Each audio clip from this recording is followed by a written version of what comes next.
Our journey continuous. जैसे कि हमने लास्ट क्लास में पढ़ा था फोनिक्स के बारे में। फोनिक्स क्या होते हैं? साउंड होते हैं। जो भी आपके वर्ड्स के साउंड निकल के आते हैं उनको फोनिक्स कहा जाता है। आप किस तरह से बात करते हैं, किस तरह से चीज़ों का उच्चारण करते हैं, वो सारी चीज़ें फोनिक्स में आती हैं।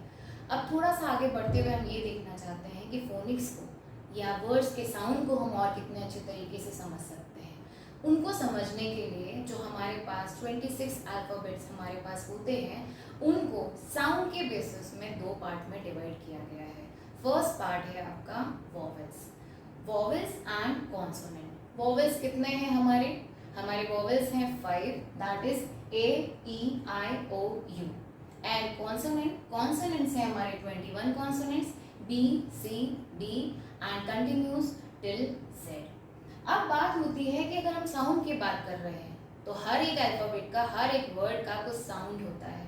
तो मैं आपको बता दूं कि हमारे पास 5 वॉवेल्स हैं, लेकिन उसके 20 साउंड्स निकल के आते हैं। अब आप पूछेंगे जब वॉवेल्स ही 5 हैं तो उसके साउंड कैसे 20 निकल के आ रहे हैं? तो मैं आपको बता दूं कि हर एक शब्द के अलग अलग साउंड निकलते हैं। आपको अगर याद हो, मैंने लास्ट क्लास में आपको एक्सेंट बताया था और एक वर्ड का एग्जाम्पल लेके बताया था कि वर्ड एक ही होता है, प्रोनाउंस करने का तरीका अलग अलग होता है। तो हर इंसान अपने तरह से साउंड बाहर निकालता है, अपने तरीके से ट्राई करता है उस साउंड को प्रोनाउंस करने की। वैसे ही जैसे 5 वॉवेल्स के 20 साउंड होते हैं, उसी तरह से 21 कॉन्सोनेंट के 24 साउंड होते हैं। इनका मतलब टोटल हमारे पास 26 लेटर्स के 44 साउंड्स अवेलेबल हैं। आप बोल सकते हैं, आप समझ सकते हैं, और आप इससे परेशान बिल्कुल नहीं होइएगा कि कहीं ऐसा तो नहीं है कि 44 साउंड्स को आपको सीखना पड़ेगा या मैं यहाँ पे कॉम्बिनेशन बना के दिखाऊंगी और आपको सीखना पड़ेगा वो सारी चीज़ें, तो ऐसा बिल्कुल भी नहीं है। आप बहुत ही आराम से, जैसे मैंने आपको लास्ट टाइम बताया कि आप ऑनलाइन, आपके पास इतनी अच्छी टेक्नोलॉजी दे दी है, आपके पास इतने अच्छे ऑप्शंस हैं, आप उनको एक्सप्लोर करिए। आप डेली सुनिए वर्ड्स, आपको अलग अलग प्रोनाउंसिएशन, अलग अलग वर्ड्स के साउंड समझ में आने लगेंगे कि किस तरह से बोलना है, किस तरह से नहीं बोलना है। अब वॉवेल्स को बोला कैसे जाता है? A, E, I, O, U तो है, अब इसका साउंड कैसे निकल के आता है? तो मैं आपको बताऊं, वॉवेल्स वो होते हैं जब आप किसी वर्ड को बोल रहे होते हैं और आपको आपके टीथ, आपकी टंग और आपके लिप्स का यूज ना हो, बहुत ही इजीली वो आपके मुंह से बाहर आ जाए, उसको वॉवेल्स कहते हैं। बोल के देखिए मेरे साथ, A, E। इस तरह से आप बोलेंगे तो आपको ना तो प्रेशर लग रहा है, ना ही कोई प्रॉब्लम हो रही है, बहुत इजीली वो वर्ड्स आप अटर कर पा रहे हैं। नेक्स्ट आता है कॉन्सोनेंट। तो कॉन्सोनेंट्स में जस्ट इसका ऑपोजिट रहता है, प्रेशर ज़्यादा लगता है और आप अपने दांतों का, अपने लिप्स का, अपने टंग का जो ज़्यादा उपयोग करते हैं, उन शब्दों को बोलने में उन्हें कॉन्सोनेंट कहा जाता है।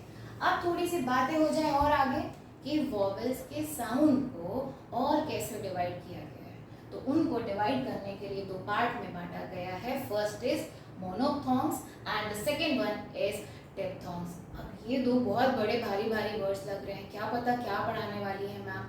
अभी तक तो कुछ समझ में नहीं आया इन वर्ड्स के बारे में, तो हम धीरे धीरे आपको बता दें कि ये देखने में बड़े वर्ड्स लगते हैं लेकिन कुछ भी नहीं है। अगर छोटी सी भाषा में कहूँ तो मोनो का मतलब आप सबको पता है कि एक होता है।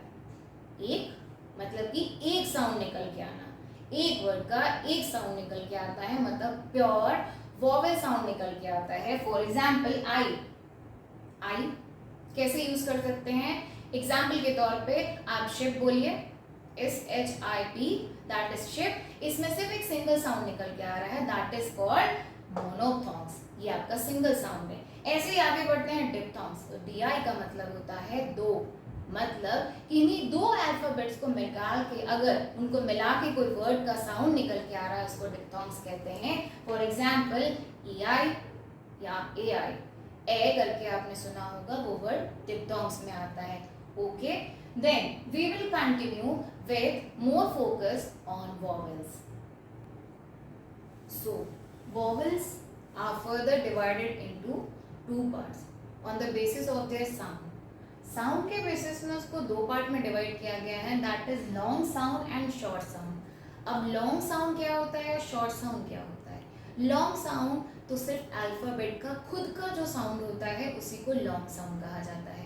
जो भी अल्फ़ाबेट आप बोल रहे हैं, जैसे अगर मैं वॉवेल के बाद ए की बात करती हूँ तो ए को अगर ए जैसे साउंड किया जाता है, थोड़ा सा प्रेशर लगाया जाता है तो वो निकल के आता है उसका लॉन्ग साउंड। इसी जगह ए को अगर हम किसी वर्ड में बहुत ही छोटे और कम साउंड के साथ अगर बोलते हैं तो उसको शॉर्ट साउंड कहते हैं, ज़्यादा प्रेशर नहीं लगाते और थोड़ी से में ही वो वर्ड खत्म हो जाता है, तो उसको कहा जाता है शॉर्ट साउंड। तो देखते हैं कि ए का लॉन्ग साउंड क्या होता है। ए का लॉन्ग साउंड होता है ए और उसका शॉर्ट साउंड होता है ए। तो ए में अगर देखा जाए तो केक की स्पेलिंग या केक में ए का साउंड आ रहा है ए की तरह ही, वैसे ही शॉर्ट साउंड में एप्पल में ए आ रहा है, एप्पल। फिर आगे बढ़ते हैं ई की तरफ, तो उसका लॉन्ग साउंड जैसे कि मैंने आपसे कहा है वो अल्फाबेट का खुद का साउंड है। तो फॉर एग्जाम्पल लीफ, ई का साउंड आ रहा है ई, लेकिन इसी जगह आप उसका अगर शॉर्ट साउंड में जाएंगे तो उसका साउंड आता है A. For example jet, a jet. फिर आगे बढ़ते हैं आई की तरफ, आई का खुद का साउंड ही उसका लॉन्ग साउंड होता है, दैट इज आई, और उसका एग्जाम्पल होता है काइट। आगे बढ़ेंगे, लेकिन फिश में आई नहीं आ रहा है, वो छोटी ई की मात्रा आ रही है, that is fish. For example fish को लिया जा सकता है इस जगह पे। फिर आगे बढ़ते हैं ओ की तरफ, ओ का लेंगे लॉन्ग साउंड, वो आपको भी पता है, वो उसका अल्फाबेट का खुद का साउंड है, that is O. For example rope, और शॉर्ट साउंड में जाते हैं तो उसका बनता है ऑ में एग्जाम्पल आता है लॉक। फिर आगे बढ़ते हुए लास्ट हमारा अल्फाबेट आता है वॉवेल का, वो है यू। तो यू का लॉन्ग साउंड होता है आपका you he. For example cute. And अगर लॉन्ग साउंड के बाद हम शॉर्ट साउंड की बात करते हैं तो यू का साउंड शॉर्ट आता है अ, जैसे कि सन, अन, ये साउंड आपके लॉन्ग और शॉर्ट में है। अब वॉवेल्स को हम कुछ और एग्जाम्पल से, कुछ और पॉइंट्स के थ्रू और अच्छे से समझते हैं। Now some more points related to vowels. अब वॉवेल्स की बात चल रही है तो कहीं ना कहीं अभी हम आपको बोला है कि लॉन्ग साउंड और शॉर्ट साउंड के बारे में सीखेंगे, तो वो आपको मैंने पहले ही सिखा दिया। अब धीरे धीरे बात बढ़ती है कि जब आपको वर्ड्स दिखाई देते हैं तो कभी कभी कुछ वर्ड्स में सिर्फ सिंगल वॉवेल्स होते हैं, कभी कभी कुछ वर्ड्स में डबल वॉवेल्स होते हैं, किसी किसी वर्ड्स में अलग अलग तरीके से प्रोनाउंस हो रहे हैं। तो कुछ 2-3 से तरीके हैं जिनसे आप ये सीख सकते हैं कि अगर आपको वर्ड में वॉवेल्स की क्वांटिटी किस हिसाब से आ रही है उस हिसाब से आपको साउंड करना है। जैसे कि अगर मैं बात करूँ, एक छोटा सा वर्ड है जिसमें सिर्फ एक ही वॉवेल आ रहा है, अब आप इसको कैसे साउंड करेंगे? क्या उसका लॉन्ग साउंड होगा? अगर मैं एग्जाम्पल के तौर पे कैप लेती हूँ, अगर CAP लेती हूँ तो ए का साउंड आ आना चाहिए था, क्योंकि वो ए है। लॉन्ग साउंड ए का क्या होता है? ए। तो कैप तो हो नहीं रहा है वो, दैट मीन्स इसका शॉर्ट साउंड आएगा। CAP को अगर हम प्रोनाउंस करते हैं तो वो कैप के रूप में आता है, ए आता है। और ए कैसे आता है वो मैंने आपको वॉवेल के शॉर्ट साउंड में ऑलरेडी सिखा के रखा है कि ए का शॉर्ट साउंड ए होता है। तो इस जगह पे जब भी आपको सिंगल साउंड दिखे तो उस अल्फाबेट का हमेशा शॉर्ट साउंड आएगा। फिर नेक्स्ट बढ़ते हैं कि अगर आपको 2 वॉवेल दिख रहे हैं, अगर वो लगातार नहीं आ रहे साथ में, अगर वो एक साथ आपको 2 वॉवेल्स नहीं दिख रहे हैं, दोनों वॉवेल्स के बीच में कुछ डिफरेंस है, कुछ अल्फाबेट्स का वहां पे डिफरेंस दिख रहा है। जैसे कि आप देख पा रहे होंगे एब्स्ट्रैक्ट अगर लिखा हुआ है तो फर्स्ट वाले वॉवेल के बीच में और सेकेंड वाले वॉवेल के बीच में 3 और बीच में कॉन्सोनेंट्स हैं। तो अगर ऐसे बाइफरकेट किया जा रहा है वॉवेल्स को तो अब इसमें साउंड कैसे किया जाए? तो मैं आपको बता दूं कि दोनों का ही साउंड यहाँ पे आपका फर्स्ट वॉवेल की तरह, तो फर्स्ट वॉवेल को जैसा आप प्रोनाउंस करेंगे वैसे ही आपका सेकेंड वाला साउंड आएगा, that is short sound. Abstract, तो पहले वाले का भी ए आ रहा है और ट्रैक्ट में भी ए का साउंड ए ही आ रहा है, दैट मीन्स दोनों का साउंड शॉर्ट में जा रहा है। फिर आगे बढ़ते हैं कि अगर आपको कोई वर्ड दिखता है जिसमें एंड हो रहा है उसका ई से, ध्यान दीजिएगा मैं बोल रही हूँ कि कोई भी वर्ड अगर आपने देखा हो जिसका एंड ई से हो रहा है, तो मैं आपको बता दूं कि जो उसमें आपको वॉवेल दिखाई दे रहा है तो जो उसका फर्स्ट वॉवेल होगा वो अपना खुद का साउंड लेके चलेगा, मतलब उसका खुद का साउंड होता है लॉन्ग साउंड, और जो आपका ई होगा एंड में वो साइलेंट हो जाएगा। अगर मैं एग्जाम्पल के तौर पे केक लेती हूँ तो मैंने यहाँ पे सिर्फ एक ही वॉवेल को साउंड किया है क्योंकि मैंने लास्ट वाले वॉवेल को इंक्लूड ही नहीं किया है। ऐसे ही आता है बेक, और आगे आप देख पा रहे होंगे BOAT, और इसका प्रोनाउंसिएशन क्या होगा? इसका प्रोनाउंसिएशन होगा बोट। तो यहाँ आपने देखा कि मैंने ए का साउंड लिया ही नहीं है, मैंने सिर्फ साउंड लिया है ओ का, वो भी ओ का लॉन्ग साउंड लिया है। कुछ ये छोटे से तरीके हैं जिससे आप वर्ड्स को प्रोनाउंस करना सीख सकते हैं। Okay, on moving forward we will discuss some exceptional cases and the exceptional case is Y. अब y को समझना पड़ेगा कि हम कॉन्सोनेंट के वर्ड में यूज़ करें या फिर वॉवल के रूप में यूज़ करें। तो मैं आपको बता दूं, ये एक ऐसा एक्सेप्शनल केस है हमारे कॉन्सोनेंट और वॉवल में, जिसमें जब y अपने साथ डिप्थोंग साउंड बनाता है। वो आप समझ रहे हैं क्या मतलब होता है? डिप्थोंग साउंड का मतलब होता है, साउंड का मतलब होता है वो दो वर्ड्स के साथ मिलके कोई साउंड निकल के आ रहा हो। जैसे आप देख पा रहे होंगे ओ के साथ y आ रहा है, उसका साउंड ऑय आता है। अगर ऑय आ रहा है दैट मीन्स कि टॉय है। टॉय, टॉय का जो y का साउंड आ रहा है वो ए आ रहा है। तो ए क्या होता है बेटा? ए होता है वॉवेल। इस जगह पे हम y को एज वॉवेल समझते हैं। इसी जगह छोटे से और एग्जांपल्स हैं जिसमें y को वॉवेल की तरह से और कैसे समझा जा सकता है। फॉर एग्जाम्पल स्काई लिखा तो y का साउंड आई आ रहा है। आई आ रहा है मतलब ये वॉवेल है, क्योंकि ए आई ओ यू हमारा वॉवेल होता है। इसी जगह एंग्री, एंग्री में y का साउंड ई आ रहा है तो ए ई आई ओ यू भी तो वॉवेल है बेटा। दैट मीन्स कि y को हम यहाँ पे वॉवेल के रूप में देख रहे हैं। कॉन्सोनेंट में कैसे होगा? जब भी किसी वर्ड की शुरुआत या स्टार्ट y से हो और उसका साउंड या साउंड करे, येलो, तो या क्या होता है? अगर हिंदी में देखा जाए तो या एक व्यंजन है।